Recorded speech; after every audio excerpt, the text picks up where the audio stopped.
Hello, and welcome to Ptb Bus. It's the football podcast. It talks everything up and down the country. I am joined by Mr. Kieran Hunter and Ewan Armour. Mr. Andy Dixon will be joining us very, very shortly. But we'll start without further ado. It has been an entertaining week, I tell you that for a fact. I mean, plenty to talk about. We'll be doing a double header this evening. I don't know what time we're going to finish. Maybe we'll just do an all-nighter like we used to do in our high school days, say, Ewan?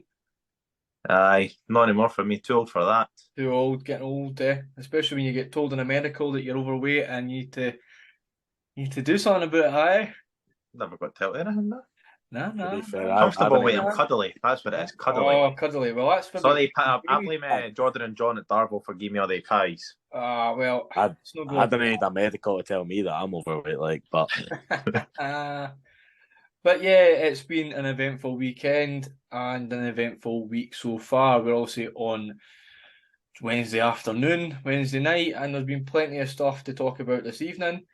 First of all, we will go on to talk about is our sponsorship. We announced a couple of weeks ago at the Darvel match at the end of that vlog and on last week's pod.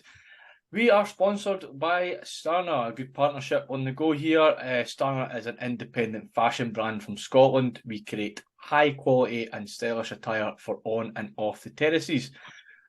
Inspired by the terrace culture, lifestyle and music, and all of our clothing is designed using quality materials and workmanship to combine the very best style and fit for you.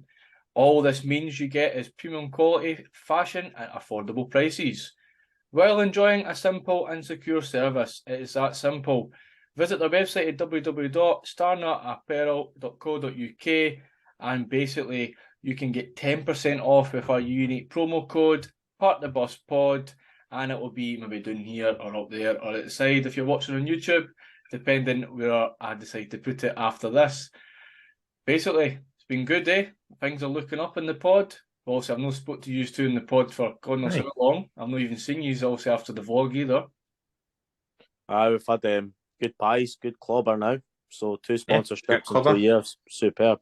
And who's the next one going to be? That's my question. What's the next one going to be? Yeah, The buses. the buses. Aye, come on. When's Lothian going to come out and sponsor Park the Bus? The Dial-A-Bus. Then we'll change to their colours if they sponsor us. Can I change the colours of the day? Aye, that's true. Beautiful. Also, Cammy, did you write those words yourself? Because that was a nice wee roll off the tongue there.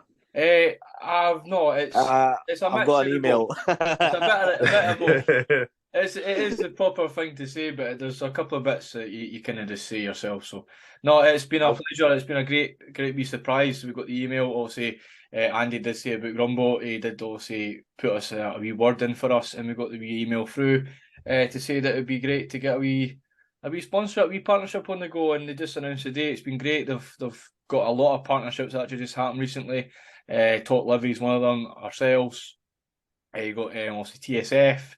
You've also got This Is My Story as well that signed up. So Dogger Saints podcast. Dogger Saints is the latest one. Yep, that's right. So yeah, it's good to see that they're interested in the podcast, and it's been really good. So hopefully we can give a wee giveaway very, very shortly. Hopefully we get a wee giveaway. Who would have thought we'd ever say that? Giving away clays. You know, who would have thought? Give them away to me. I mean, it's at the stage where it's like we wanted to maybe give away pies, but we thought, time you get them delivered, they'll probably be a bit smelling off. But and we'll eat them. You wouldn't even get that far. Yeah, we'd eat them all. Like there's not a single one of our hussies that we could go to that they'd be safe in. Like, oh, you got the pies there? You get away. We're going to send them away, or they can come and collect them. I'll come and get them. Aye. Can I also just mention one thing as well? It's completely off subject here, but for those that aren't watching on YouTube at the moment, Cam, I swear you're doing your best Finn Russell impression at the moment. Because when I'm looking at you right now, because your camera's a wee bit fuzzy in that, and when you're looking up the way like that, I swear you're like the double Finn Russell.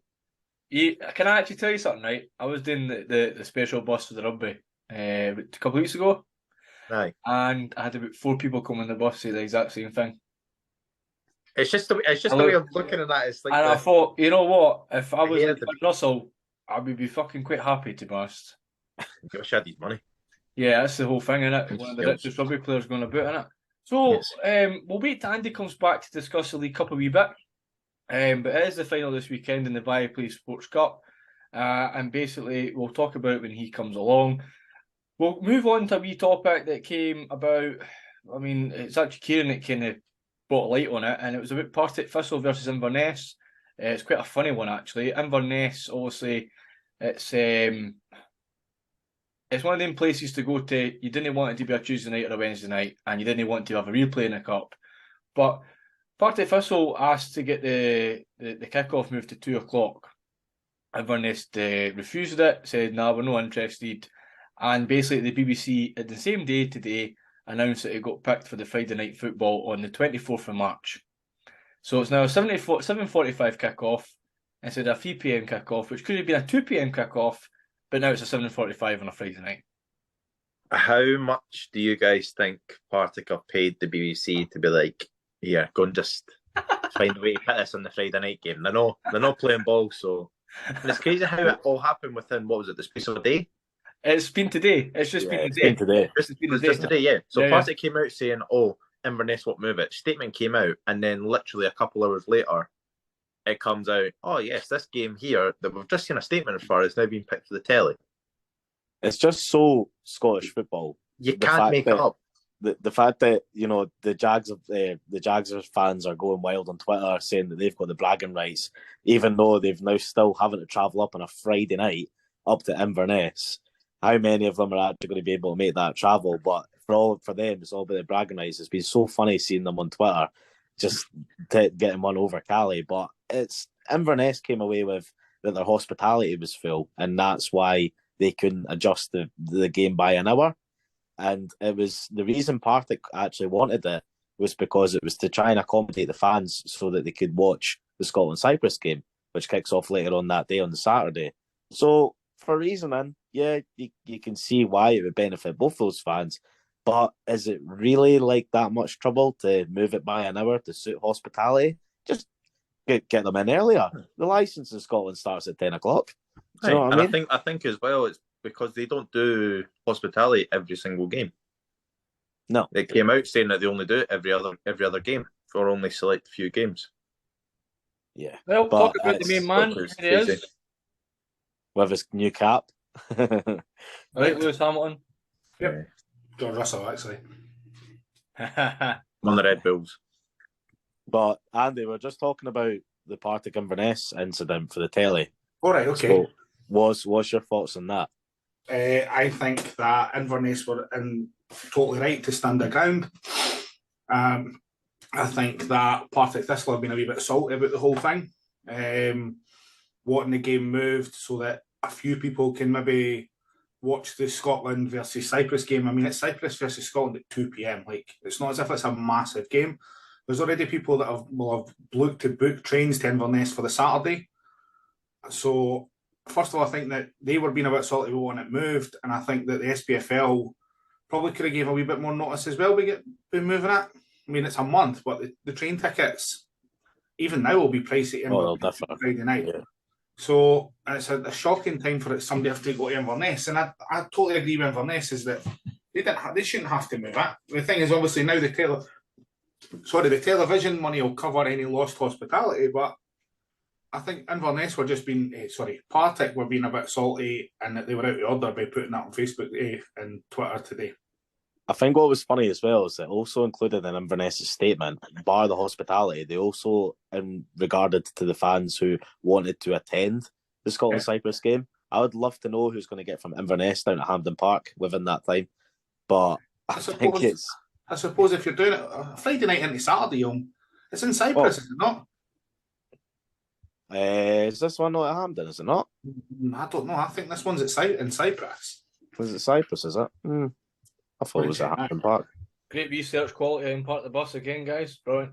Well, this is a whole thing because I seen something about Cyprus versus Scotland earlier. So, and at Cyprus were done it is the home team. So this is why I just Inverness does have an airport. So no, you're right. Sorry, it is Scotland versus Cyprus. Whatever I was looking at, it's obviously been done put the wrong way. I was going to say because no one's getting from Inverness to Cyprus in the space of half an hour. No one's getting free, but the thing is, they wanted it on the Friday night. Yeah. Initially, he wanted it on the Friday night.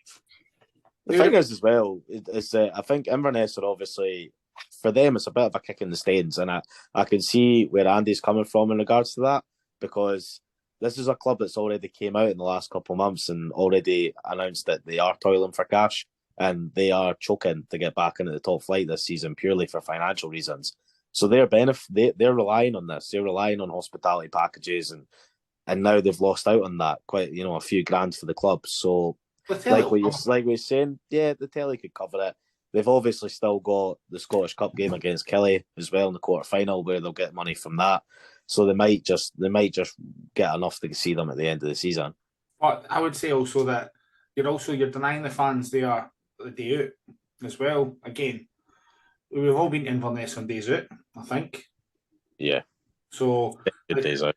So there you are. So you're missing that again because you're having to go and play that on the Friday night. So yeah, that's my take on it. Is that I think Inverness were within their rights to stand their ground, and Partick Thistle and SPFL have fucked it, won't worry.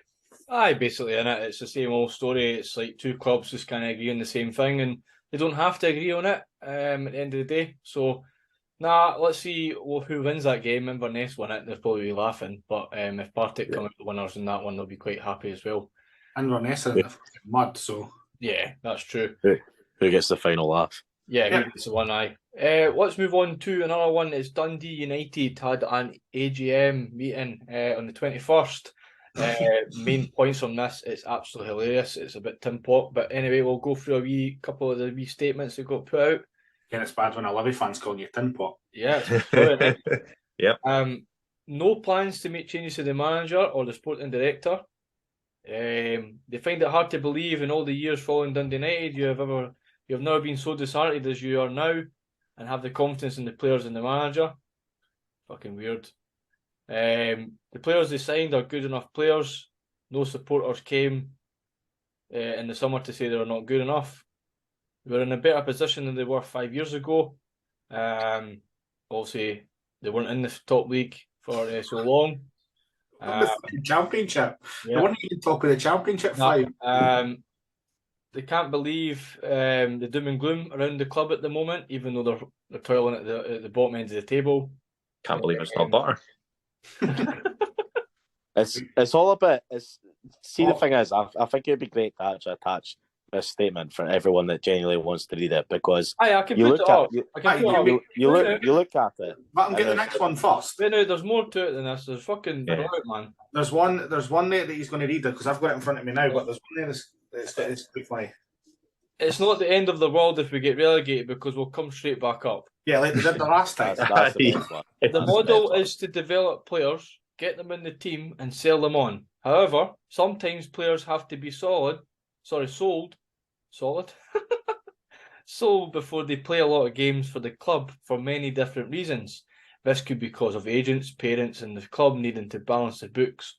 It's definitely that last one. Injuries to the academy players meant we had no right side centre defender to cover for Edwards. First the signing of, is it Anyina? Ayina. My investment is higher than I am comfortable with. I can't afford to keep putting my money in. Decisions from supporters such as buying season tickets, going to hospitality and buying items from the retail store will ultimately decide the future budgets. No deal has been made at this stage, i.e. the Harry Suter fee, which was a big massive chunk, mind you. We will receive the money in instalments over the next 3 years. This is how Stoke will receive the funds. So obviously it's something to do with their side, to their side, to their side. Aye, it's the same way most transfer fees where... Yeah, of course. If they pay an upfront fee and then the rest in instalments or another package, then... Yes, it's the only way that you can pay off also the sell-on clause, isn't it? Aye, that's how the McGinn fee will go if he eventually does get sold to Villa. Aye, you're hoping because we still owe. So we owe any money we get, we owe at minute. I keep dreaming. McGinn's not getting the sell. Then you are. That was maybe 3 years ago. Aye. I wish. The club have made a £1 million in credits, waived season tickets during the COVID period. The senior executive team in the club is a mixture of staff and consultants, and it would be inappropriate to provide any further analysis at this time. business-wise, they're meant to be in a good place. And very last... I am very committed to the club. Yeah, I haven't had any You're nearly there, conversations with any regard selling the club. I am happy where the club is, apart from the league table position. So if you're a Dundee United fan, good luck. You're going down. See you later. Enjoy yourself. Yeah, a couple points I'd like to make on that to start us off with.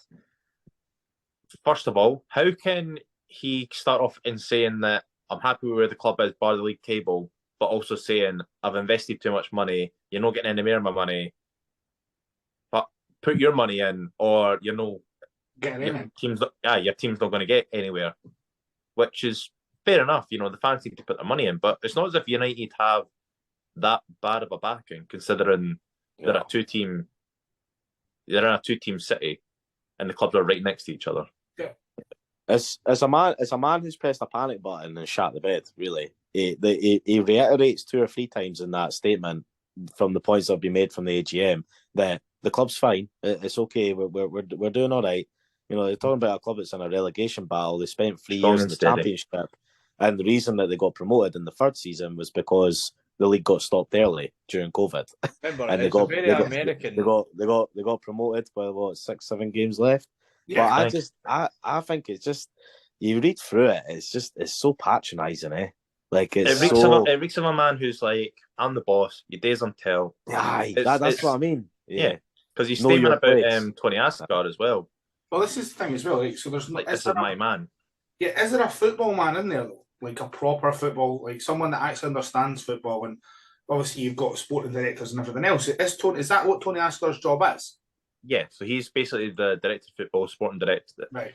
They're all pretty much the same job. It's just different titles. Different titles, aye. So my next question is how have they? Because they've not managed since they got promoted. They've not actually had a manager that's lasted more than 1 season. Yeah, aye, exactly. Like even their promotions, because their promotion season, Nielsen left as soon as they got promoted. They then had what's his face, Mellon, then Courts, and they've had 2 managers this year. Aye, yeah. And to be fair, the United fans didn't like the way Mellon played, although he did get him a decent league finish. Yep. And then they loved Courts, but as soon as he got an offer to go somewhere else, he left. Yeah, exactly. Look how that turned out. So that obviously tells a lot about what's going on behind the scenes at United, that is maybe came to light from this AGM of how the owner works and how it goes on in the background. I think the thing is, sorry, Andy, I'll just go quick. The thing is as well, there's a line there where he talks about he's pretty much relying on the fans. He's saying, "Oh, it's okay if you just invest your money in season tickets and all that sort of thing at the club. We'll be all right." But again, he shot himself in the foot there because the United fans were planning a mass boycott at the cup game against Kelly, and that got turned on its head because of the minutes applause and stuff like that. So, as I said, it's that again, the United fans are going to look at that and go, well, it's look at what we can do now to go against this. So I wonder when it comes to this, is Jack Ross due a wee bit of slack? Is there some slack that he's maybe due here? Because it's turning more and more into an absolute shit show. Who's signing some of the players as well? Yeah, some of the players are good enough. You'd imagine Ryan Edwards is good enough. Fletcher's good enough. You look at the United team as a whole. Yeah, they're good enough to be. Sybil's good enough. I wouldn't say nowhere near the relegation battle, but what I mean they is deserve to be higher than what they are. If you look at the team on paper, it's a team that got Europe last season. Let's look at the goalkeeper. Who's in charge of that? That's Asgar's job, isn't it? Aye. You've got was it Carson, Trevor Carson that left there? Yep. Yeah. They let go Carson and Seagrass. Yeah. At the same time. So Seagrass didn't want to sign a new contract. That's a yeah. But then why would you let a capable backup like Carson leave? Exactly. Got deemed not good enough. And look who they've brought in. Look who they've brought in. Well, no, wait now. If you look at it in paper, again, it's on paper again, but if you look on paper, the goalies that got in were meant to be top international goalies. Mm-hmm. Technically, for their level, pretty decent. Again, it's another example of come to the Scottish game and they're fucking duds. See if they'd nipped up the M9, they could have got a goalkeeper that basically spent the summer with it at a club. Yeah. And who's basically probably going to get in the Scotland squad next week. Yeah, and basically probably got, and we'd probably get him, no bother. He's the new Scotland #1. Yeah. So they could have had Zander Clark for free. Yeah. If they really wanted them, but they let him go. They didn't bother. They went and got these 2 goalkeepers for Australia. Yeah. Yeah, no, one of them's not for Australia. One of them's aye. I thought it was 2 Australian, but aye. So they've got Brigitte and someone else, but the other one's away already. What's the face for? No, just he's finished. No finishing off the joke, eh? No, absolutely not. It's Shan Trigger Bar. something in you, Andy. Eh? Trigger something in you. A bit like DJ Peeps, man. It's just fucking Shan Potter, but Aye, okay. But No, generally, let's say one thing, right? Is Andy reiterated about Jack Ross getting the shit end of the stick, right? I think he did get the shit end of the stick. I think it was a panic button got pressed somewhere along the line, some along the lines. Yep, you're out of Europe, but Ken, what? That squad was never good enough to play against some of the teams that played in Europe. They probably shouldn't have got beat as heavily if they did. But it was a 9 now. Aye, but there's an example. They come back, they get pumped off Celtic and all that. They get pumped off other teams. It was just an add-on, a clusterfuck. But you know what? If you look at the results that Fox has got, the results that Fox should be winning. Killian is actually playing very well. There's an example. They're not fucking panic the button. Oh, let's get rid of McInnes. He's the one that brought them up last year. So in regards to Fox, though, let's know he's toiling as well. But there's obviously something in that dressing room. There's more to it than meets the eye. I think there's too many egos. Probably is, maybe. But I don't also imagine that Liam Fox isn't that good a manager either. I was surprised when he left. I'm surprised he got given the job. I'm surprised he got given the job too. But they're now in the position that they're not going to sack another manager, and I think that's very similar to a position Hibs might have found ourselves in. Had Goodwin, obviously Goodwin's Aberdeen beat Lee Johnson's Hibs, is that they want to sack another manager? Like I don't think they would have wanted to do that, and Dundee United certainly don't want to do that because you're then still paying them off. But it does not surprise me that Liam Fox, a manager that got sent home, we sent him on loan to Cowdenbeath and he got sent back for being shite. So what I mean? So it doesn't surprise me that he's not doing well at Dundee United because he's out of his depth. It's kind of reiterating what Cammy said as well. And I think Cammy's right, is that it is too many egos in the dressing room. Yeah. Again, it's like what I said, it's a team that got Europe last season. They're now at the dregs of the table. Yeah. And for a club like that, out of the 4 that are fighting, they really can't afford to go down again. Just given the situation in the club, the finances, but it'll be a total self-destruct. I mean, there you go. There's another example. Tony Watt, one of their regular starters, the striker, ends up getting sent out on loan to St Mirren. You have to, why? Do you know what I mean? St Mirren, who are higher than Dundee United in the league at the moment, it's just bizarre. It really is bizarre. Yeah. So I think it's just a case of seeing how they can get on into the summer now. They need to survive. If they go down, United are fucked. Yeah, it's simple as that. Well, let's leave it with that. Let's see if Fox does has a job. Let's see if there is a boycott down at Tannadice or the next away game, because they do give a good travelling support, United. I give them that. But good home support.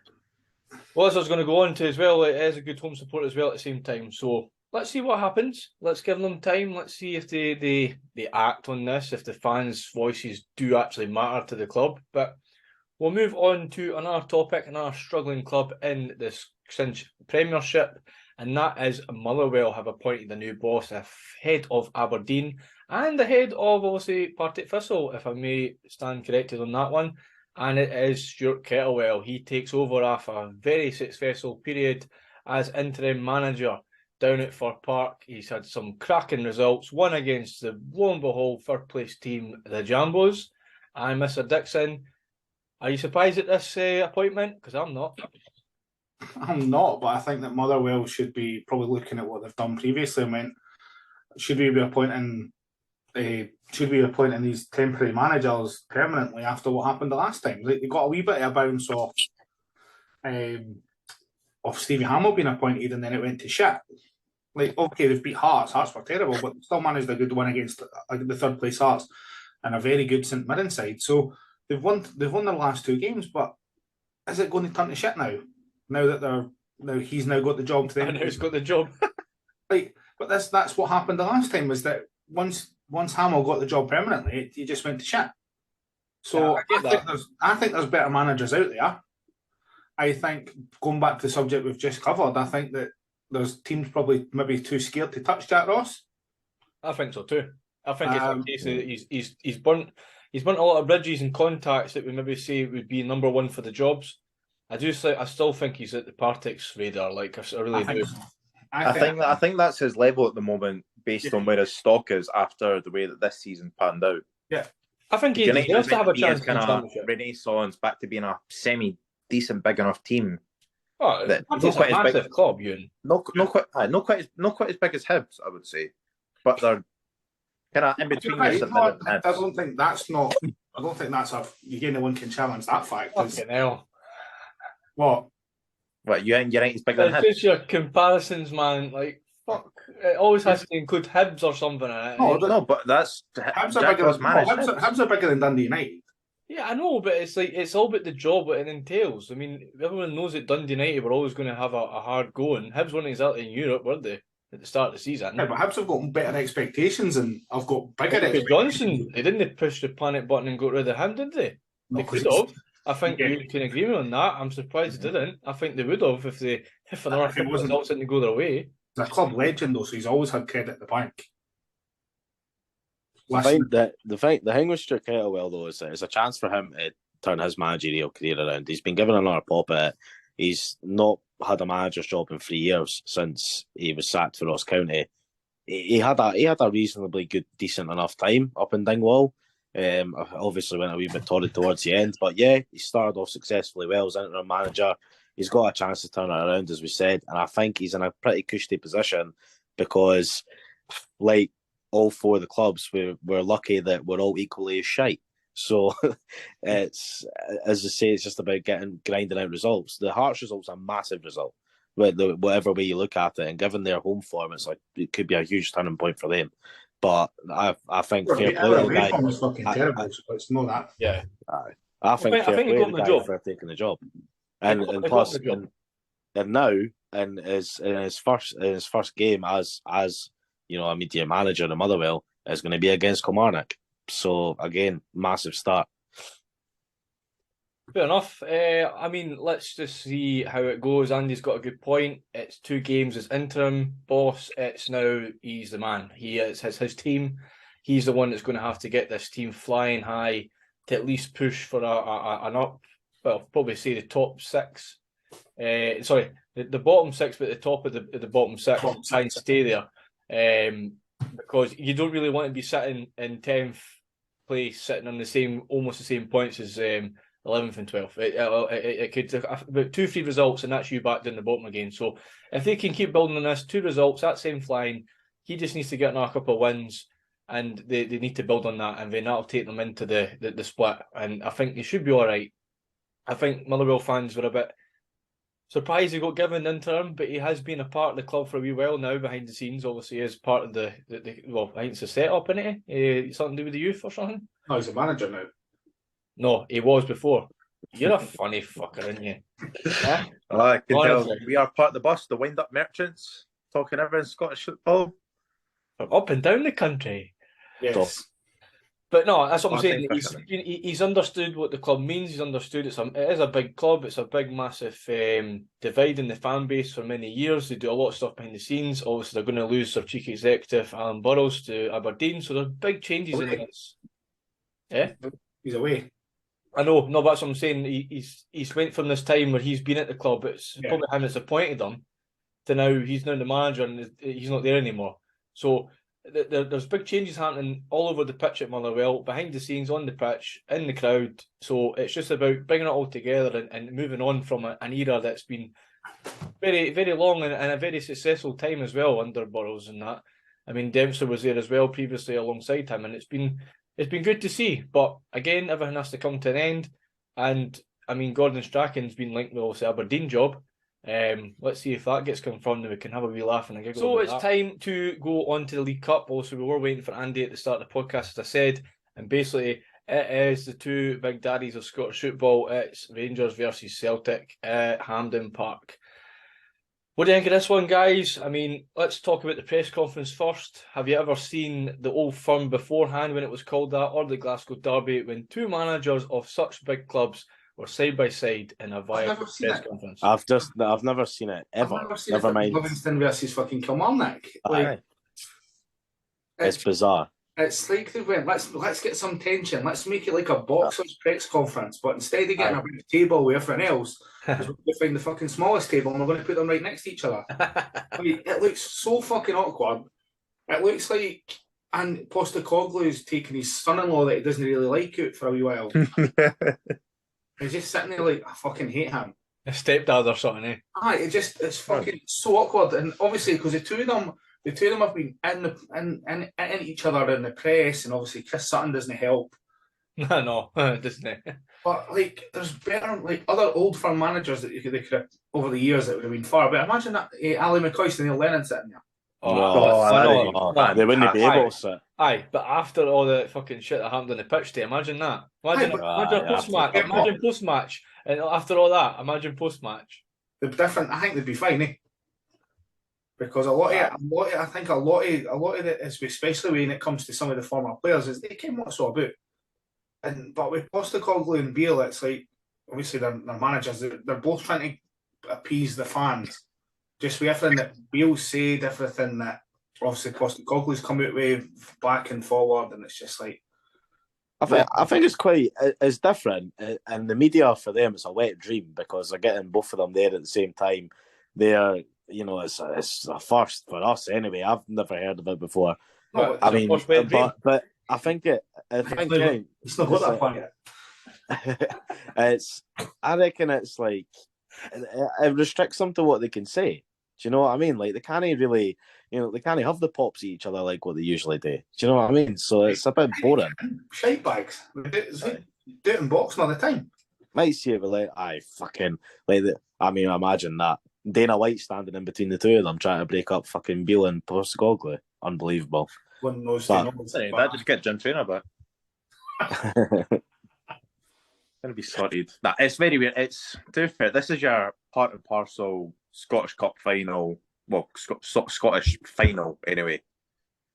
Whether it's the League Cup, Scottish Cup, it's chances are unless they get beat by, any team, predominantly Tips at Hearts over the years. This is your bread and butter cup final in Scotland. Oh, it's one it's not happened that regularly over the last so many years because of situations. So Rangers, obviously everything that happened there, and then when they've come through is that they've been even back in the Premier League, they've lost in quarterfinals, semi-finals. I think they've only played each other once since Rangers have been back in a final. In the cup. Yeah. In the final. I think you're right, maybe twice. I think it's twice because Rangers beat them in a semi-final. But that's when Hibs won the cup. And then Celtic rattled them, 4-0 or something? Right, okay. So let's rephrase the question. It says they've only met each other in a final. Oh, in a final, Celtic beat them 1-0. That's right. They won the League Cup against them. Yeah. Fair. So, because it was the 5-0 or something. It was like after my wedding or that semi-final. So, anyway, so it's one of these that we're all used to seeing it, Rangers Celtic in finals, but I suppose Viaplay as well, they're a new company, they've got to try and milk this for all they can. Yeah, they'll be cheesing it. They'll be actually cheesing it because they know the figures are going to be higher. The only issue is if they come next year like they should do because they're sponsoring it still, technically if they bought all the rights and still kept the stuff that they're meant to keep from Premier, is it a case of they have the high at the moment?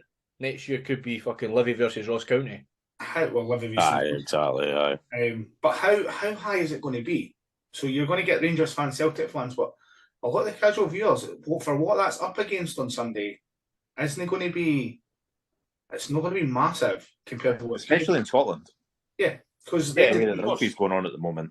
But so the way the rugby's going, so you've got casual observers that go to that. You've got people that might be at games. If you've got Sky, you're just going to put the Carabao Cup final on and watch that. Right. Yeah, and plus the Sunday's a massive game for I think Spurs are playing as well. You've got Super Sunday. There's a lot going on, and I agree. I think Scottish Cup final might be different, might have got more attraction, but It's on national telly. It's on national telly. It's on like free telly, and I think that's the problem. Is that if you're expected to, not everybody's got Viaplay. Yeah, exactly. And who's going to buy it if you like to watch it? Really, I can't. I'm not. No, I'll try and find. Not try a and find a pub. Aye, you'll go in a pub, or there'll be casual fans that will watch it, but Aye. or in pubs. But there's nobody's going to spend that money to watch it when you've got free rugby or you've got the Carabao Cup final if you've got Sky. So I think that where the planning's not been great because the rugby's planned well in advance that they'll know that's happening. Yeah. No, of course it is. I mean, let's go on to who wins the match. Who's lifting this cup? Celtic. Ewan saying Celtic. Here was a surprise, eh? Kieran. Kieran's got to say Celtic too. I'm two tatty munchers. Andy. Rangers. James Tavernier. Penalty Rangers. No, Remember who the ref is? I've seen it. But Tavernier's Tavernier be the one that lifts the cup.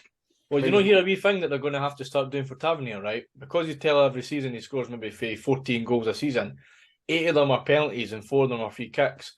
They'll need to say on these actual stats that that's a P for penalty and F for free kick. So it means it does range to win if it is actually in play rather than. He's only scored about 4 in play goals. Right. Are we ready? Anyway, Cammy, who wins for you? Who wins for you? Yeah. He'll be toiling because he supports both of them. Depends what side of my family I want to please. Pops in the living room. Let me see. I think Rangers actually.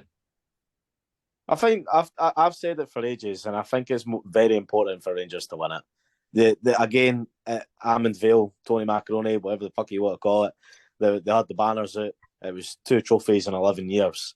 It was only a matter of time before that was going to get a call out. And the Rangers fans are expecting more, they're demanding more, and so they should after getting to a European final and, you know, starting to fall by the wayside behind Postecoglou's team. New manager, you know, I think Beale, if he wins it, he'll be put on a pedestal, he'll be a hero at the club. Yeah, but I think it's very important for Rangers to win it. Celtic, I think if Postecoglou doesn't win it, I think it might not matter as much. Because he's still got the league title. He's turned right into the Celtic da. He needs this. He's this messiah. He's the fucking he needs one. it to keep up. I think as well the main turning point for this final in between the two teams is Celtic have the better depth. Yeah. When you compare it to Rangers, and you know, especially with the fact you can still make 5 subs in a game. Doing that, you just said about the depth of the squad there, right? You say you start with Jota, Kyogo, and probably say what Maeda up front, right, and a front 3. Yep. Substitutions is Abada.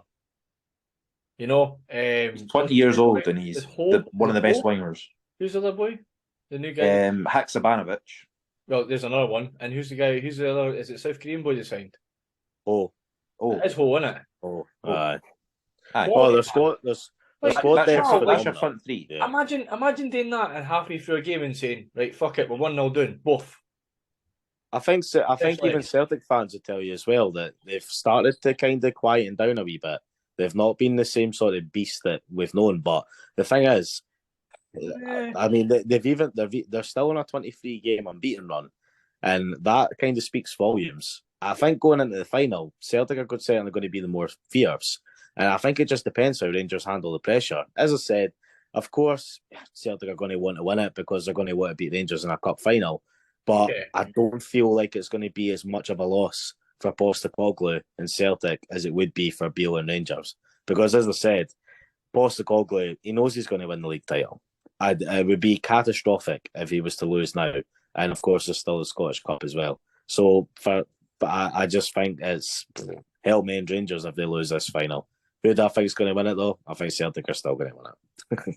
So there we go. So we've got myself. I'm going for Rangers. I just think they're just going to have this defensive mode on a wee bit. I think they're just going to power through it, and I think they're going to get the result. That's how Beale's had them playing, I suppose, as well. It is. You look at all the results. He's still unbeaten, isn't he? Yeah. Am I right? Yeah. Since he's came in, don't get me wrong, he's scraped through by the skin of his teeth with some of the results. But how many times have we said this before about Celtic over the years? Look at the times under Rodgers. How many times was it almost a loss for them? And they managed to scrape a draw at, say, Motherwell. Remember that game, Motherwell? The 2-0 after flipping 20 minutes of Motherwell. Second half comes along, boom, 2-2 in the last 10 minutes of the match. That's the whole point of these kind of clubs that you talk about, who they can bring off from the bench. And that just explains everything, the difference in golf and quality. And I know, lie, Rangers do have a bit on their side. I mean, Scott Arfield, every time he comes off the bench, seems to do something for a guy that's at his age. I mean, he's not exactly the fast winger that you'd expect Celtic to bring on, but he's still at that quality that he's got a goal on him if he gets the chance. Yeah. And that's all it takes, especially in a cup final. You have to match it all player to player, though. If you take Rangers' best starting 11 and Celtic's best starting 11, who'd you take to a position? Because I would rather take Rangers' defence than Celtics. That's a strong take, that, Cammy. The only player to replace is one player. I would have Carter Vickers, right, in my back four instead of Davis, right? Because the way I look at it, Starfelt's still got that wee bit of dodginess. He's that wee bit player that you just think, oh shit, he's got a problem. He's like Effie Ambrose, but not as bad, eh? Yeah. Right? And I still think that this guy Johnson, the wing, good. He's not as good, exactly. Yeah, I like your style, like you, and I like that. I still feel this guy Johnson, they keep raving about him. Has he had a big game yet? Really? Not really. He played in the Glasgow Derby for his first game debut. Fucking Old Firm, please, because it's the Old Firm. It's not the Glasgow. That's the Old Firm. I'm just going on the narrative, man, because you hear it at my work. It's fucking rife. Oh, jeezy peeps, man. So, but basically, the only thing I say, right, is when you look at it, fucking Queensferry, boy. I bet you will. I'll drive to you. I can drive now, Andy. Well, then I'll phone you halfway through and I gave up because I shat myself. So it was that fucking purple hat that scared me away. Fucking keep going. I would say, basically, I still think this Johnson isn't quite what everyone's saying, and he's a good player, but it's all about consistency and how many games you play. Do I really think that Golson's better than what? Yeah, I think Golson's pretty solid, to be honest, most games. I know he gets away with murder, but so far he's not been penalised for the stuff that we're talking about. So, end of the day, I still think Travernier's got in the locker, as I talked about his free kicks and penalties. In a cup final, that's what you're needing, eh? What I would say is that the team that Rangers could put out on Sunday is basically could be two changes for this team that they go beat in 2019. Yep. That's it's Aribo and somebody else, eh? Hollander. Yeah. And the only reason for that is Hollander's injured. Yeah. And also Aribo's sold. So basically, it's mental. So they've obviously got experience of being there, cup finals, Hampden, derby games. Games, we always say it goes out the window. It doesn't really matter who comes up. Okay, I mean, it's who wants it more or winning a derby. We all thought that, you all thought that Celtic would get scaled them in January. But it's a derby game, everything goes out the window. And again, that's going to happen on Sunday. Rangers will be up for it. Celtic will be up for it. And it'll again be who wants it more when it goes out on that part. I just feel that you're talking about grinding out games, as Kieran said as well, as being maybe lucky and all that kind of stuff, as I said before. I just generally feel that Rangers at a certain stage, they keep doing it week in, week out now. Celtic are kind of breezing past a few teams, getting a luck on the way, maybe a wee penalty to kick off their scoring run. But is it a case of, are they getting the rub of the green? Are some of their goals as good as they are? Probably not. Is other teams not trying as hard? Probably not. So when the two of them come together, it's going to be like it was, and as Andy just said, how tough was that game when they played recently? It was end to end for pretty much 90 minutes. Do you want the official? I've got the officials here. Yeah, let's go for that. I want to know this side. Right. So we start with the referee, Nick Walsh. Yep. Oh, Jeezy Peeps, man. The two linesmen are Frank Connor and David Room. Why's Douglas Ross not on that? Fourth official, Kevin Clancy. Oh dear. Even don't fuck up putting the fucking scoreboard up, man. Assistant VAR is Graham Stewart. All right. Okay. Right. He's obviously like a just below that level. That's what, Aye. and then the VAR, John Beaton. Brother Oh. Peter on VAR. Step Rangers. up and play as machine. Okay, I'd like to change my prediction then. Yeah. I'd like to say Rangers to win the cup. As As you said, Andy, to have to lift the cup, to have to score the penalty, or the free kick, or whatever. Listen, if they're going to give free kicks like also our one against Rangers at the weekend, they're definitely going to fucking get one at the edge of the box, man. You know, double yellow card for Almionga is just fucking criminal, man. Anyway. But let's move on to our next topic in just a second. And so it's now time for SPFL. Well, Championship, League One and League Two do exist for certain fans. It's not all about the big league. And we'll give the Premiership a wee miss this weekend due to also the League Cup final. So let's go down to the Championship. Let's start off there. And basically, it's getting really tasty in the top end of the table. Basically, Ayr United were top and flying for a long period in this this campaign. And basically, they've slipped away just a wee bit, not too much. Queen's Park are now in top place. Queen's Park pretty much flying high at the top with 44, 2 more points than Dundee in second. You've got Ayr United on 39, Morton on 37. They are flying under Dougie Imrie after a cracking result against Dundee last weekend. And we have obviously Partick Thistle, not too far away again, in 36 points. Raith Rovers climbing up the table as well. We talked about them last week, Andy. 34 points. Inverness 32. Cove Rangers, after the wee slump, after getting rid of Jim McIntyre, obviously Paul Hartley taken back over there. And basically, they're sitting on 26. And Hamilton Accies 24, off the bottom of the table for the first time. And Arbroath, the one manager that said at the start of this campaign, we will not be relegated. Let's see if that comes true at the end of this campaign. So what we'll do here, a wee bit something different. We'll go through fixtures and results. What we'll do is we'll say who's going to win it, who's going up the playoffs, who's getting relegated, and who is going to be in the playoff to go down as well. So you want to take a note of these? Yes, let's take a wee note. So if you give me 2 seconds, pen. I'll get my wee pen. I'll get my loading buses pen, just taking in for nothing at work. But anyway, get me a couple. I'll get you a couple, no bother. I'll try and get you some East Coast ones as well. Sound mate. So Also, the interesting thing before we get right into this as well is Hamilton's the only team unbeaten in the last. Sorry, Raith as well. Raith and Hamilton are the only teams unbeaten in their last 5. yeah, Raith are flying. Raith's drawn 4 of them, mind you, but still a unbeaten. draw's a draw. A draw's a draw, Yeah. and it's a point on the board instead of getting none. And that's the difference in this league. Sometimes you just got to power through the hard times and get a result, and this is probably what they're doing. In fact, they've been quite unlucky in the last few games, to be honest. They've played against some big teams, and as again, the Scottish Championship's the league that I know very well, Olivia, and I think you used to know as well because you've been at it quite often recently. And I mean, it was longer than they should have. Hearts have been at it twice in the last 10 years. It's quite fucking. Still one season less than Hibs though. I know that's true. That is true. At least we only lasted less than a year. I was just going to go in the kill. I wasn't even going to bother because you've done the one thing we should be doing is getting relegated and also getting promoted. So just stay back up. Hearts done the same twice, just to play. Yeah. Stop bragging, yeah. So record points total. Our biggest budget, biggest crowd, yeah. Look, we're attendance FC. Aye.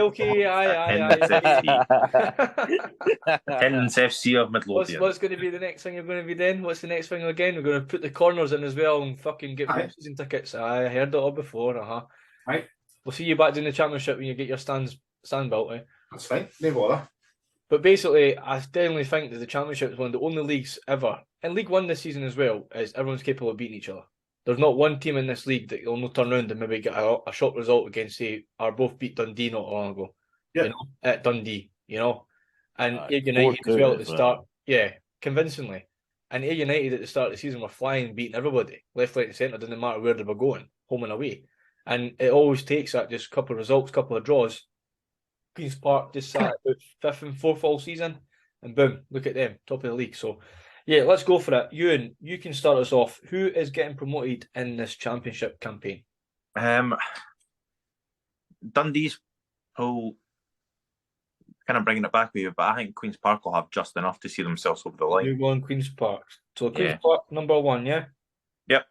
Who is playoff? Dundee, Ayr, and I don't know if Morton will do it. I'm going to say Partick. Dundee, Ayr. You're going to go Partick. Yeah. Okay. Let's go for playoff relegation. Cove. And then Arbroath to go down. And Arbroath to go Which automatic. is, yeah, after last season, it's hard to say and hard to think about considering where they were, but I Okay. think this might be the end of the run. End of the Yeah, line. I think that Campbell's pretty much said it in his press conferences at the early stages of the season. Will not get relegated, but to be honest with you, all good things come to an end. They went an absolute magical run last season, and I don't even think it's been because of stuff on the pitch or to do with the club. It's more the real life situation. it's a league too. It's a league. Look at the league. No, I wouldn't even say it's the league as much. They've lost players more due to the fact of the cost of them trying to go up to Arbroath. Yeah, they've lost a few like that, and I think they lost a few in the sense of, I mean, it's about money, but it's not about money. It's about how much time do you spend with your family? How much time do you actually get time to go home at night time? Would you rather go and play for a club at half an hour away from you after training, or you're 2 hours away from training? Also to do with the players he's getting on loan as well. So he's lost Jack Hamilton. Yeah. He's lost Newbley. He's lost Chris Hamilton. He's lost Craig Whiten. Like, there's 4 loan players. Massive. He's a sufferer of his own success. Yeah. The team got totally cherry picked during the summer. Yeah, it's understandable though. This is the problem with smaller clubs, and Arbroath are part time as well. So it kind of puts him in a position where if Dunfermline came along, like for Chris Hamilton, he's going to pick full time football any day of the week, isn't he? He's going to pick somebody that's closer to his who's take. Like, he was full time anyway last year because Hearts were paying his wages. Yeah, but that's a different story. But what I'm trying to say in general, if say for example he got released he did, where's he going to pick? Is he going to pick part time at Arbroath, or is he going to pick still playing full time football training each week? Well, he's done. He's going to pick Motorway. He need single track roads. No single track roads. Actually, Arbroath quite lucky. Actually, I don't think they do. Right, Cammy, who's next? Right. We're expanding too much. Let's go. Look at his face. Ewan's still thinking about it. Come on, just hurry the fuck up. Oh, well, Ewan's done it, so somebody else go. Right, Kieran. Andy, you go. Want me to go? Me, right, okay. Yes, Kieran, Winners of the Scottish Championship 2022-2023 is going to be Queen's Park. Okay, and why is that? In the playoffs, it's going to be All right, Ayr United. tell us why you think they're going to win the league now. What? Because I think that they're better than the other 9 teams that are behind them. Okay, that's a great answer. Thank you. And I believe that the fairy tale needs to be made up for since it never got completed last season because it was totally crushed by Kelly, and Queen's Park now need to carry on that fairy tale dream and win the league.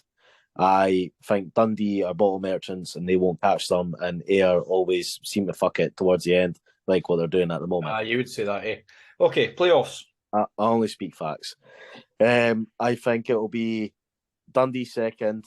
I think it'll be the way it is now, to be honest. I think it'll be Dundee second, Ayr third, Morton fourth. I think Dougie Emery is unleashed a new animal into Morton, and they look like a team that's actually got aspirations to go forward and do something and not just be a average championship team there to make up the numbers. Emery's put a bit of fight into them. Right. And I find Partick are going to miss out on that because I think the sacking of Ian McCall was still a strange one, and that still needs to be answered for. Relegation playoff. I think 9th place. I think 9th place is going to be Arbroath. I think they'll pull it back, and I think Cove are going to finish bottom. And Cove will slip down to the bottom. Yep. Arbroath 9th, Cove bottom. Hamilton will stay up. Say that again. Cove 9th, Arbroath bottom. Hamilton will stay up. No problems. Okay. Okay. Mr. Dixon.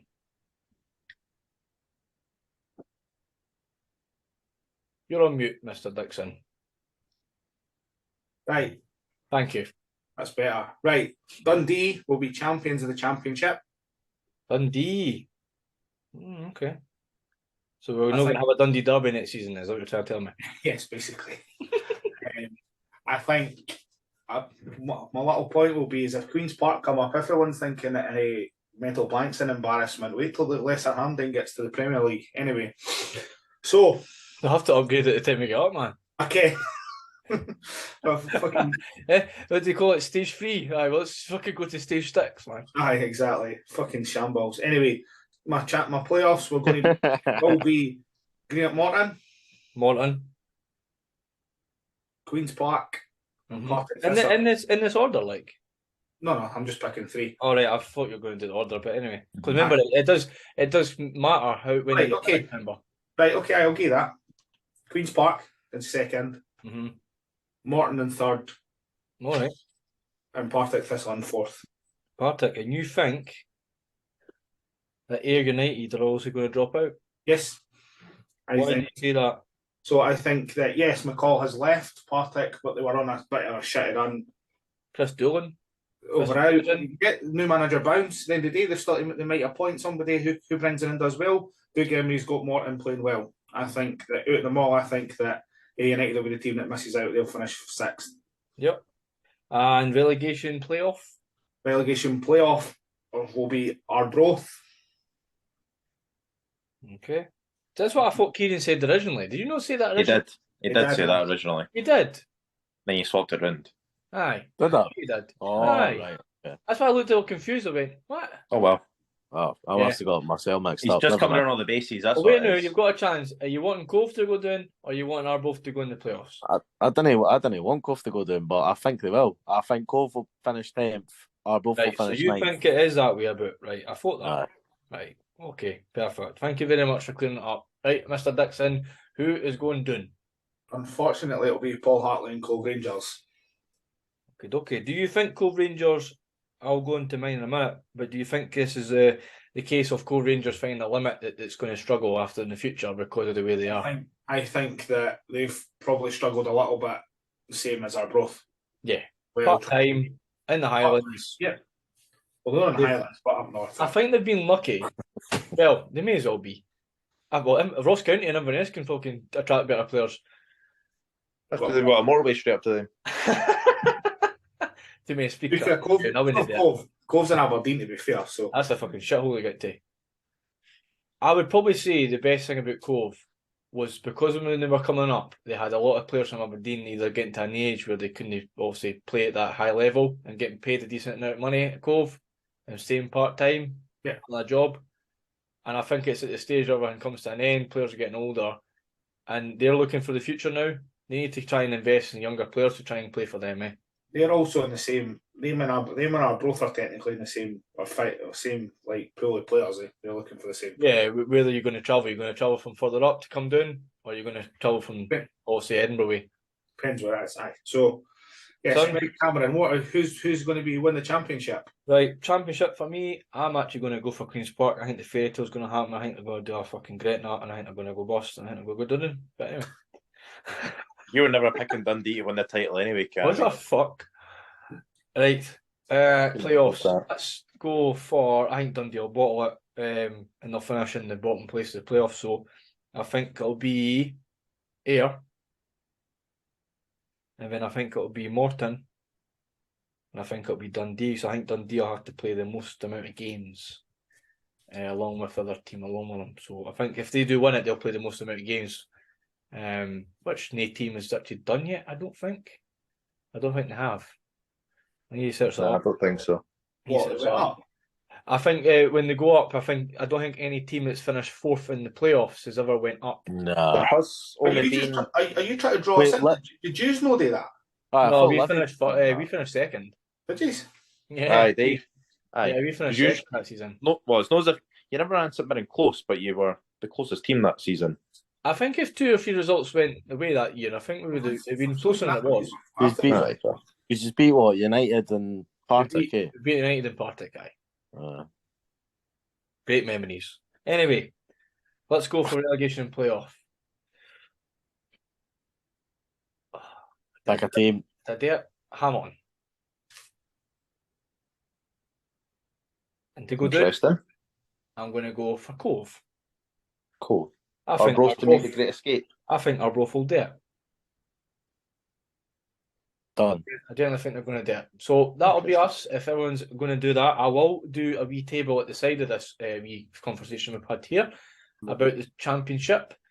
Basically, I just want to do something a bit different. It means we can put these up on YouTube and people can have their own one. So if anyone's watching on YouTube, please get in contact with us, obviously on Twitter and Facebook and that, and send us in your predictions. So that's the championship. We will go on to League One in just a second. But anything else you want to say in this? You bit in the championship? Any other kind of team that might get the playoffs? You never know. Maybe Rafe underdogs. Never know. Nah, I didn't see them pushing not past good the rest of the teams that are above them. Fair enough. Fair enough. Yeah. Well, let's move on to the League One table. League One is a tasty affair. Plenty of teams in here, part-time and full-time again. And basically, Dunfermline have been the standout this season so far. Falkirk are slowly but surely, after the display against Darvel, you can see why they are starting to go up their table as well in second. So it's 53 points Dunfermline, 48 Falkirk. You've got Airdrie on 40. They've certainly picked up. Rhys McCabe doing a fantastic job as player manager there this season. After Ian Murray's heroics, I think he's certainly took them to a different level. And basically, if you look at it, I don't think anyone expected them to be in this situation. I think everyone thought after Murray left and a few players like Dylan Easton and that, they thought, nah, they had no chance. But fair play to them. Third in the league. Another team part-time and pretty much punching above their weight. Andy just mentioned some embarrassing stadiums. Meadowbank is one of them, and that's where they play. FC Edinburgh. 39. Alloa, always about there, 39 points as well. You've also got Montrose, again, they're always kicking about there, 35. Queen of the South, Marvin Bartley took over there very recently, 32. They've certainly climbed up the table a wee bit. And you've also got Celtic Hearts in 8th, another team that's full of talent. Clyde in 9th, another team that can't find a home. And Peterhead, it looks like Peterhead's time in League One could be at an end. The money pool that used to be is probably no more, considering the amount of teams that are paying the better wages and a better place to go and travel to, as we talked about earlier on about going to training and that. So let's go for it. I'll go first this time, right?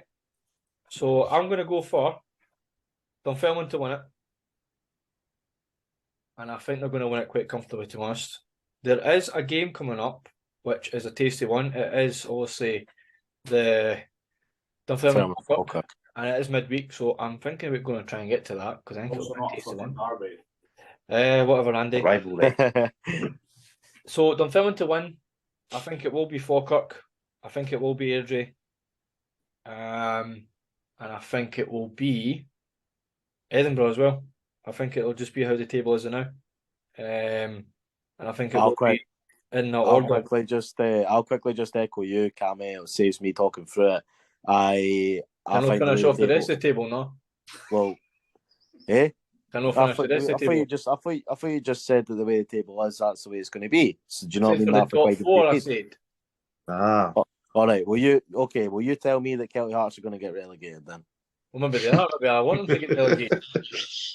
That would be some fucking fall. Fuck it, I'll put a bet on it. I'll fucking do it after I get my cooling down period, and I'll do it. I tell you.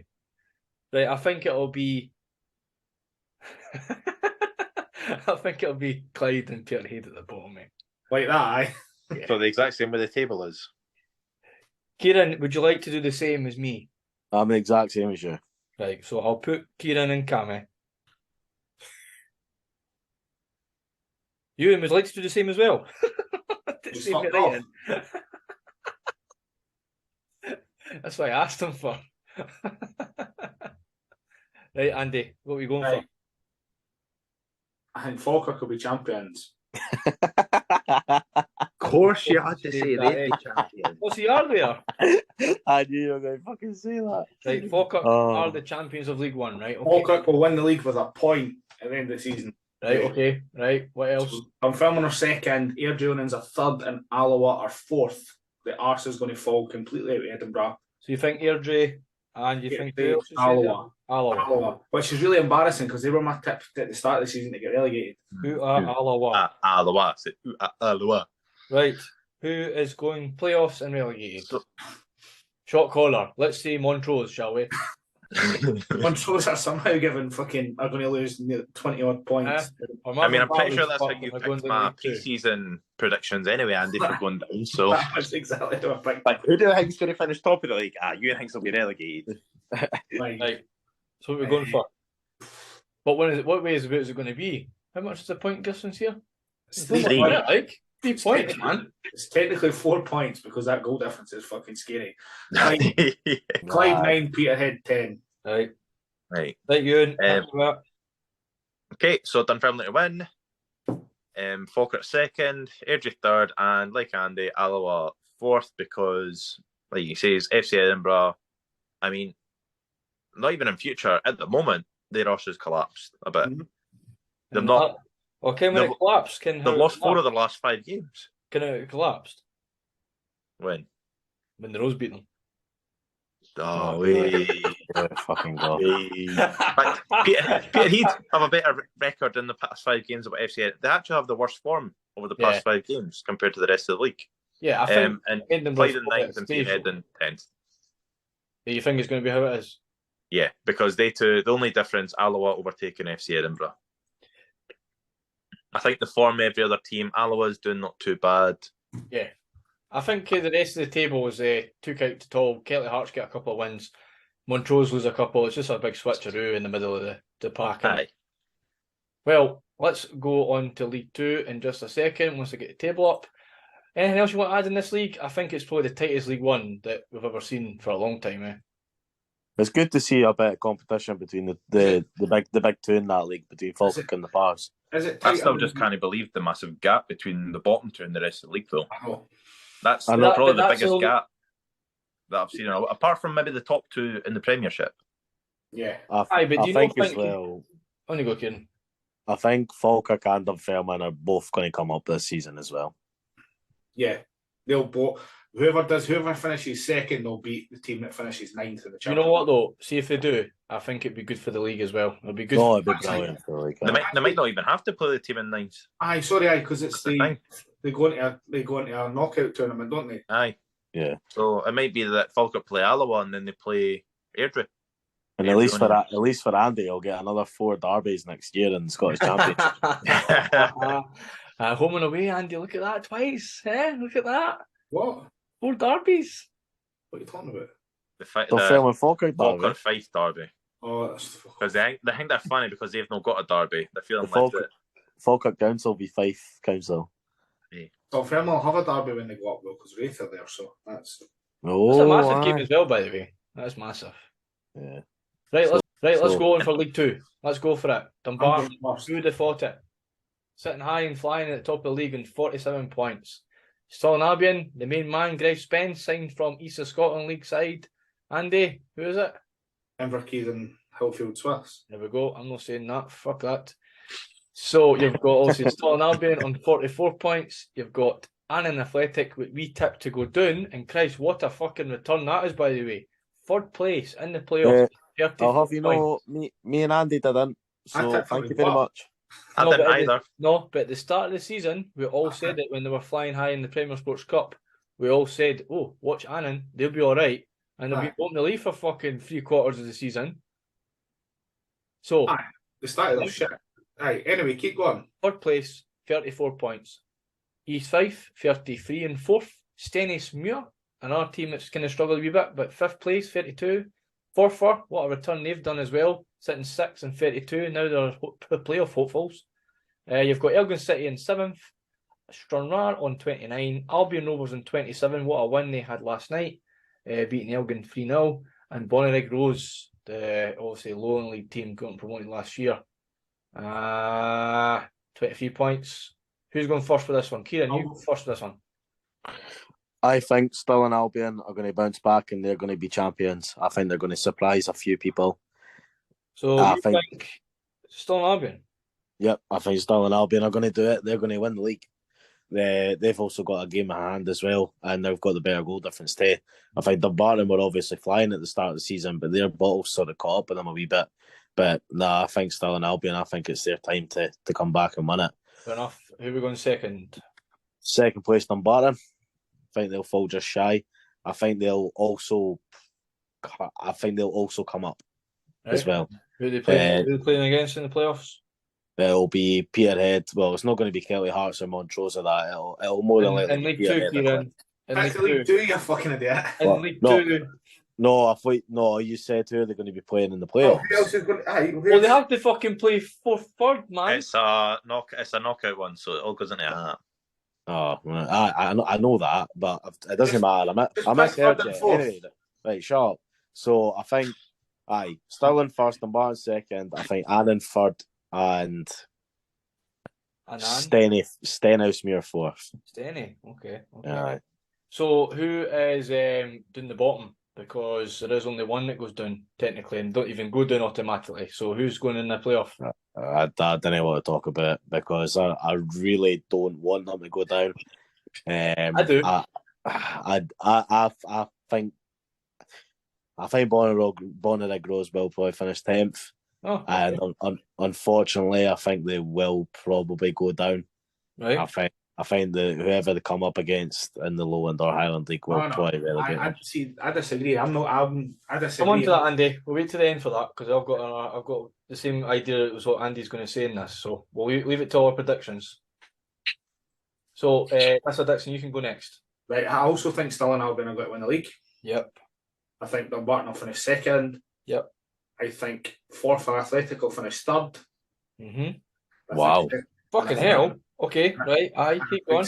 And I think Stenhousemuir will finish fourth. Is that just because of their righties, or is that because they actually play decent football? The Forth are playing all right. They've picked up a bit for me. Who's the manager there again? I can't remember, but Naismith's in at Stenhousemuir, and they've been playing well too, apart from that Who's kill. that again? I'll find it in a minute. It's Ray McKinnon. That's it. Yeah.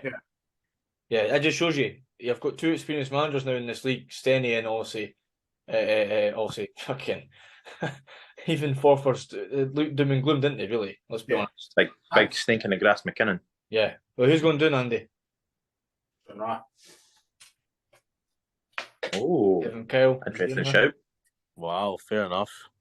What I would say is if Bonnyrigg were to finish 10th, I think they've got enough to beat Highland or they've got enough to beat the Lowland teams. Yep, fair enough. I'll go next and leave you in last. So let's go for... What I'm going to do? I'm just going to leave the table how it is. Aye, mate, that's what it is. Yep, I'm just going to leave it how it is. I think that the teams that are in the places they are now are pretty much going to just keep winning and drawing and whatever else is happening. And I think this is how it's going to finish. And I think Bonnyrigg will be in the playoffs. I think it's maybe a couple of results too late for them to kind of have a wee bit of a revive. I would think that if we've got to say, I think though that they've still got enough to beat Tranent. They've still got enough to beat Brecon. You're not going to let Ewan do it first and we can have a big debate then, though. Sorry, mate. I thought you'd read. Sorry. Charlie. Oh, Ewan, it's all right, Ewan. You're just I'll quickly run through mine because the lower leagues can. Mine is very much in the same. In fact, when you were saying yours as well, Andy, I was like, is he just reading my mind? Because Stirling Albion will pick Dumbarton to the title, Dumbarton second, and then Stenhousemuir and Forfar rounding out the rest of the playoffs. So you think it's going to be the exact same, or somebody else done? Yeah, I think Albion Rovers will probably go down. So you're just going to swap out exactly how it is, except from Albion? No, because I've got Stenhousemuir and Forfar. And I just said as Andy. That's what I mean. And the same as it is. Same as Andy, but Albion Rovers. Aye, because I mean, I'm still surprised at how well Forfar's been doing recently. Yeah. You know, they were bottom of the table for half the season so far. Yeah, there's been just picked it up in the past. Been crazy.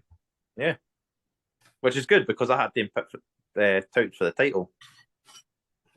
Start of the season, so if they can get in the playoffs, then it's one step closer for myself. I think it just shows you, like, when you do get a manager and maybe a couple of different signings, it is possible to do the impossible and try and make a club finish in at least a comfortable position rather than bottom of the league most of the year.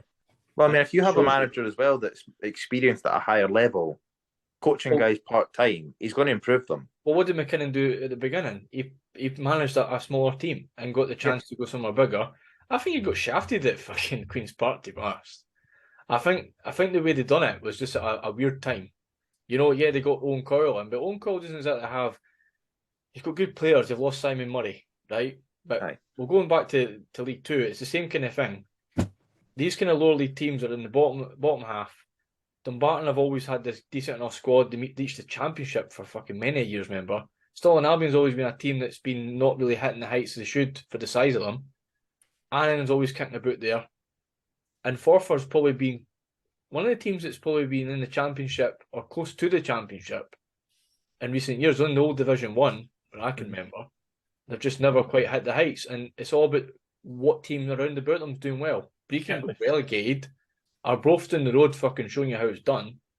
And further afield, you've got Dundee and fucking Dundee United. So, Well, what I was going to say on that point you said there as well, Cam, about Stirling not hitting the heights is, and it's something I've always thought is Stirling could be a massive club. 100%. Because yeah. they're in a It's city, such a they're weird in a city club. and there's literally the next nearest team to them, St Johnstone. Yeah, such a Aye. weird And it's club. not as if they've got exactly the biggest fan base, but Stirling's got better transport links. It's got obviously the motorway right next to it. Like Hey, it. farmers round about there. Like it. Sterling it's in Albion a- could definitely It's be in a like a beautiful folk. place. They They've could be got like a monument folk. and a castle. Aye. Couple of hills They to say. They could definitely be like a Falkirk. I agree. They're a city club. Plenty Yeah. of pubs to have away day. Well, America Clubs done after Dunfermline. after you Falkirk's not a finish. city, Dunfermline is. Ah, well, true. Aye. Nah. Then you tell Sunday for Stirling they're like Falkirk either. Jesus Christ. So back when the point Andy was making a couple of times is this obviously one down. We all know it's not right. It shouldn't be worked like that, but that's a different topic. Basically, as Andy says, there's teams in this Highland and Lowland that are decent teams. They are.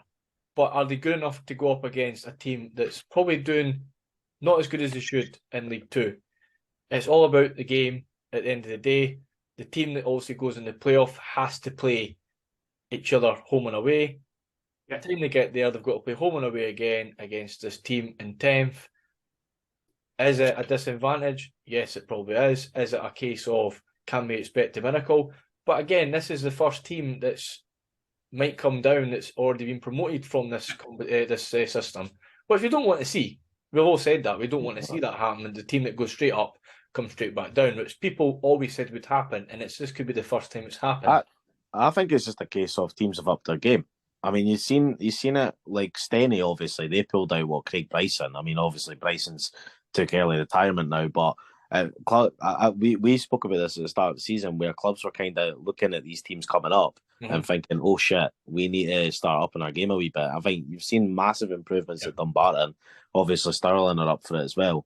I do have an exclusive though, just kind of backing up what Andy was saying there about Bonnyrigg. Brecon lost their first game of the season tonight to Fort Martin United. They got beat 2-0. Wow. So that's their first defeat. It's taken 24 games, but Brecon now sits second in the Highland League, so it's Bucky Thistle that are top. Yeah. So I would also say that if to look at it's probably pure recruitment from Bonnyrigg more than anything else. A lot of their players are still, there's a few of them up until at least January that were still the ones that came up. I don't think they've added that many with League Two experience that maybe already didn't have it, such as Dean Brett.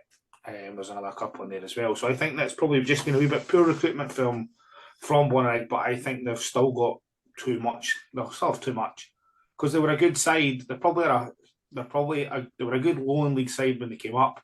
Yep.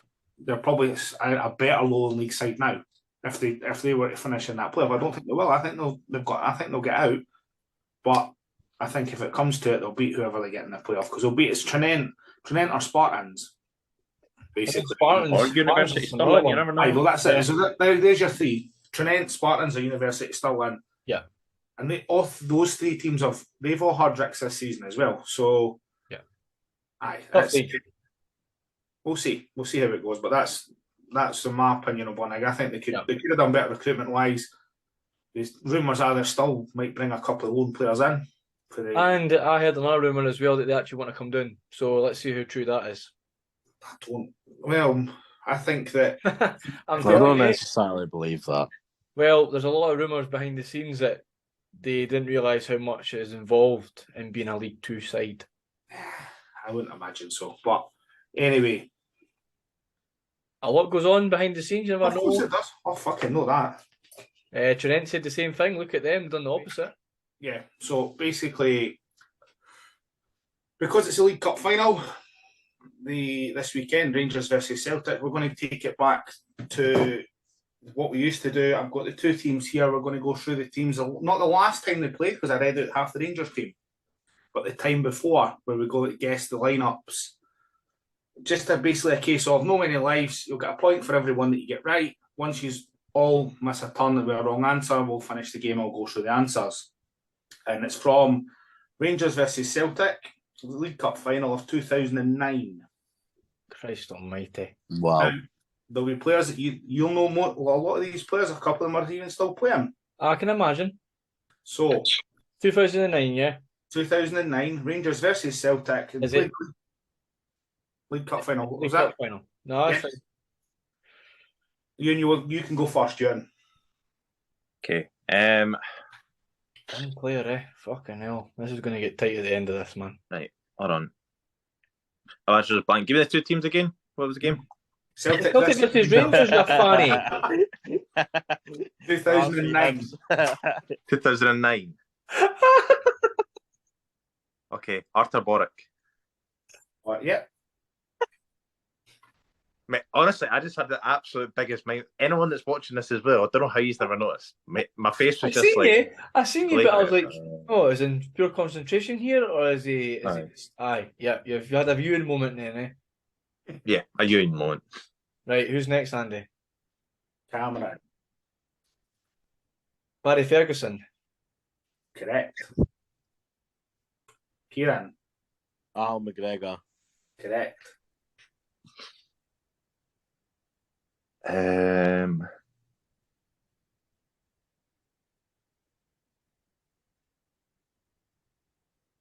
Magic Bugera? No. Oh, That's a too early pa. for him. What? Too early for him then. That's a pa patch. Sasa Papic was in, but Bugera was injured. Ah, So pa patch is good, yeah. Yeah, Papic is good. Gonna leave the Celtic team for last, man. I've got no fucking clue, man. Could be anybody. Trying to think of the kit they played in. That's the thing that's troubling me. Right, Kieran. Celtic played in green and white hoops. Rangers played in blue. Well done, man. Nuts. Thank you. Scott Brown. Correct. Ewan. Kevin Thompson? Kevin Thompson didn't play either. He was injured. Oh, for God's sake, man. Surely that counts as like a sub then, nah? Stephen Whittaker. Stephen Whittaker did play yet. This is coming from a Hibby that can't even get the Hibs players, man. To be I fair, can get Hibs players. I just can't get Hibs players at the time. Kurt Broadfoot. Cut Broadfoot, yeah. Crazy how I think he's still playing, man. Alan Hutton. Nope. Oh no, I just realised because you said Whittaker. Why the fuck's- Man. You've won life, innit? No, there's no life, so I'm just. Oh, that's boring. Once she's all started doing. Come All on. right, okay, fair enough. Lee McCulloch. Yep. Stephen Naismith. Surely not. No, not Stephen Naismith. Oh, 2009.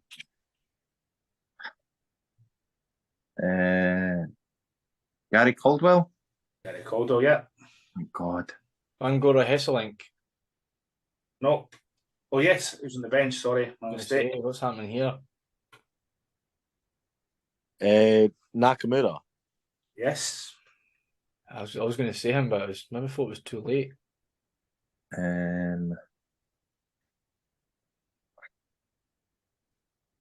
Samaras. Yep. Lee Naylor. That was the name that was in my head. Have you got Google up?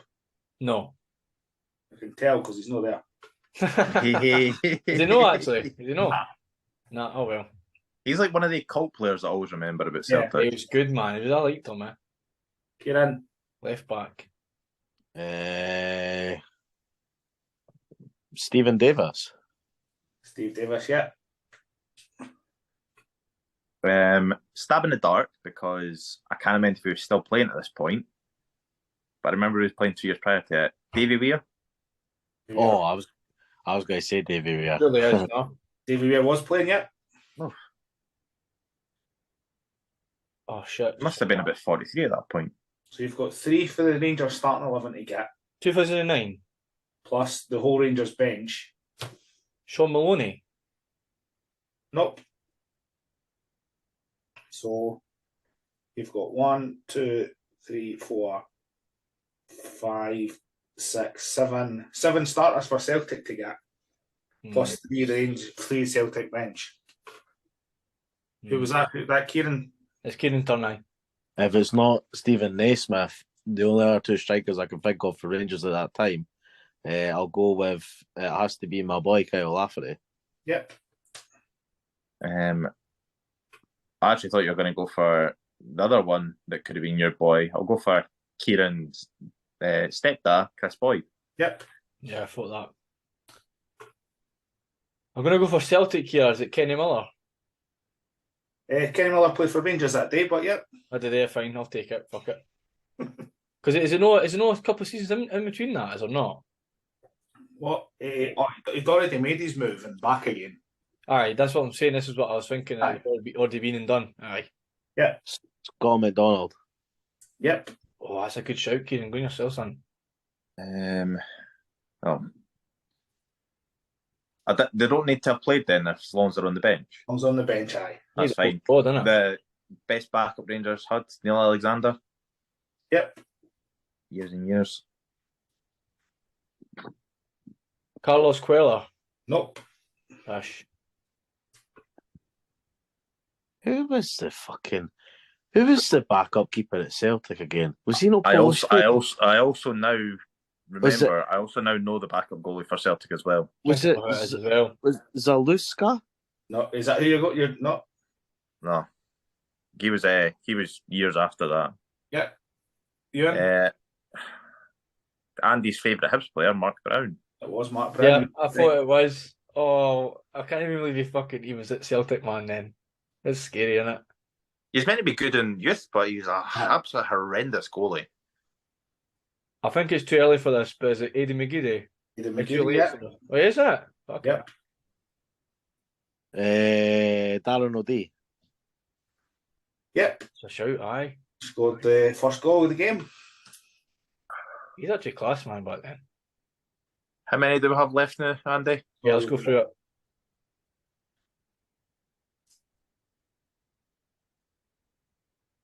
You've got 6 for Celtic, Jesus. and you've got one Rangers starter, and you've got 3 for Rangers bench.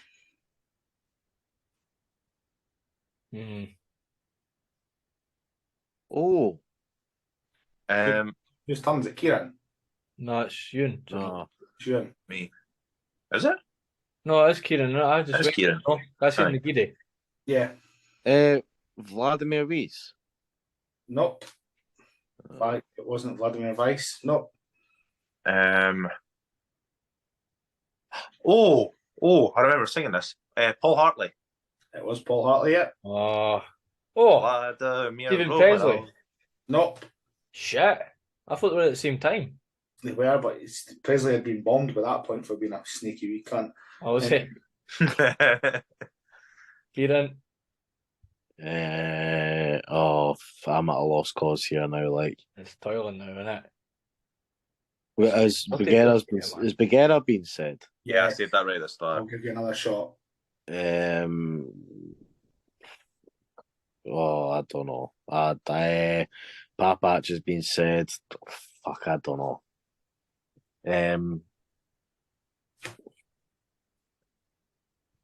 How many have we not said for Celtic? Too many. 1, 2, 3, No, 6 or something. 4, 5. 5. 5. Neil Lennon. Nope. Ewan?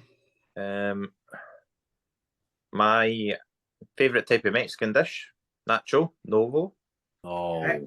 Yeah, I was going to well, say good. next. That's a brilliant shout.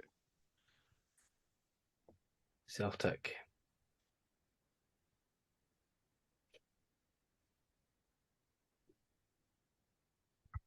Nah, that's troubling me. Like, I think I've got maybe 2 left in me. see, just to help us out, Andy. What's the position left in the Rangers first team? So, centre midfield. We said McCulloch. We said Ferguson. I said Steve Davis as well. Thompson was injured. They've just said Davis, Andy. Aye, he did. Aye, Kieran did. Did they? Aye. Yeah. Missed it. And so centre midfield for Rangers starting. You've got a midfielder and a stroke midfield defender for the bench. You've got right back, 2 centre halves, or you've got 3 defenders for Celtic, plus a defender and a midfielder on the bench. I think I know one for Celtic. I just pass on you go, Kieran. Stephen McManus. Yep. Oh, that's good. That was one of mine. Right, you ain't sure then.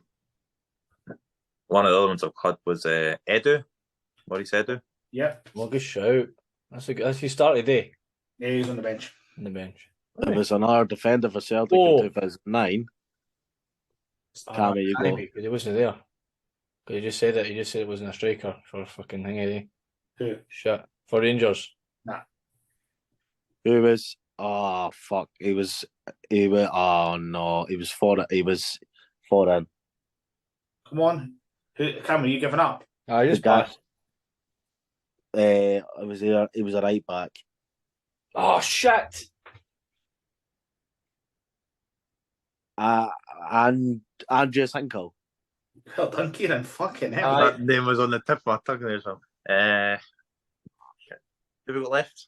So we've got one defender, 2 defenders and a midfielder for Celtic, and you've got a defender and a midfielder for Rangers.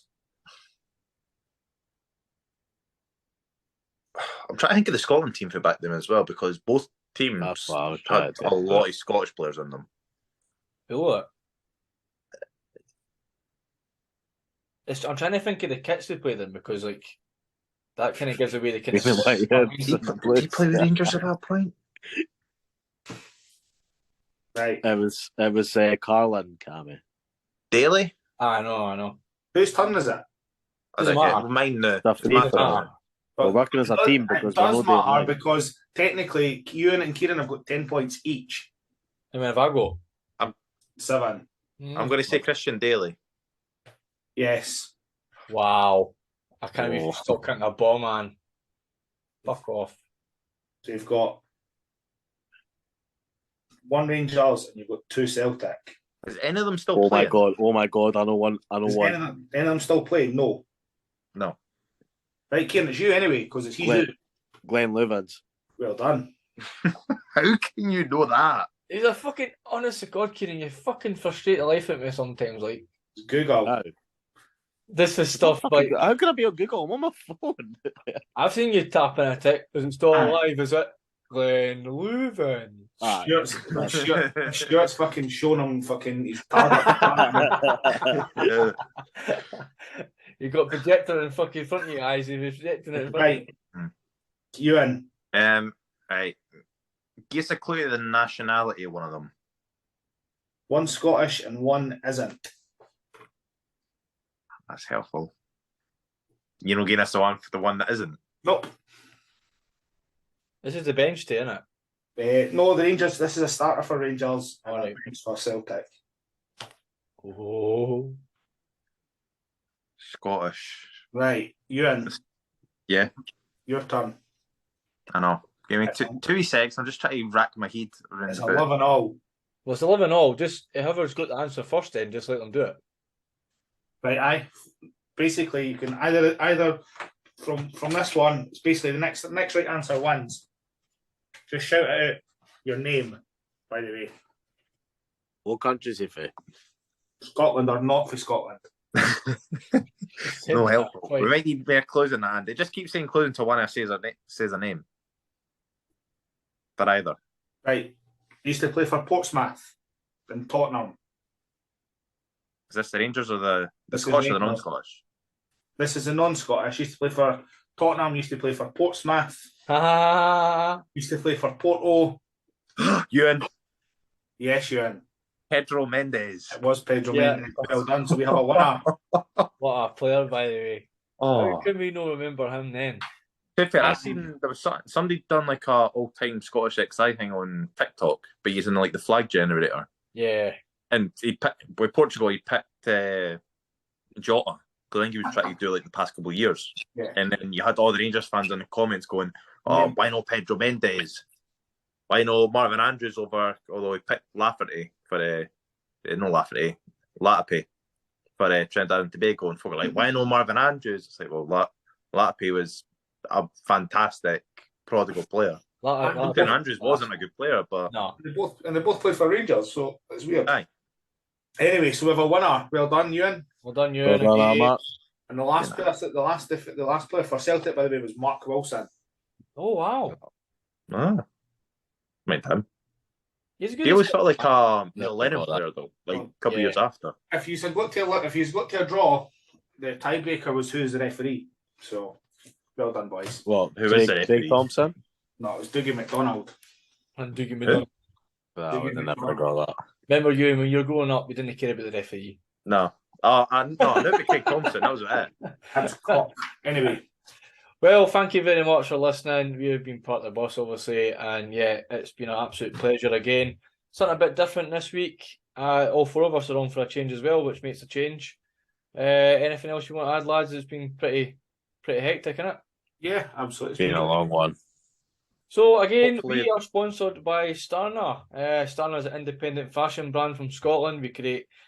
They create high quality and stylish attire for on and off the terraces, inspired by the terrace culture, lifestyle and music of their clothing. Is designed using quality materials and workmanship to combine the very best style and fit for you. All of this means you get premium quality fashion at affordable prices while enjoying a simple and secure service. It's that simple for yourself. Get yourself at www.starnerapparel.co.uk and basically use your promo code from Part the Bus exclusive, Part the Bus Pod, caps letters in the promo bit at the bottom. It asks for a code, 10% off. Enjoy it. We'll be giving giveaways hopefully soon. It'll be very good indeed. So keep an eye out on your socials for that one. And listen to the pod week in, week out on YouTube and on all streaming sites. Follow us on Twitter, Facebook, Instagram, TikTok for all the latest stuff we get up to. We have also got a couple of vlogs as well. Check them out. Aberdeen versus Darvel versus Aberdeen if you want to say it in that order, and Darvel versus Falkirk, with many more to come in the near future when we get a chance to go to some more games. As you can tell, we like talking about lower league football, so our next pod will be on lower leagues. It will be a non-league pod again. It seems to be very popular at the moment, so we're going to keep that trend up. Also, myself, I'm a Lifky Roseman, Andy's Pennycook, Kieran's the groundhopper of all of us, and Ewan just tags along for the fun of it. So, other than that, it's a bye from me. And it's a bye. It's a bye.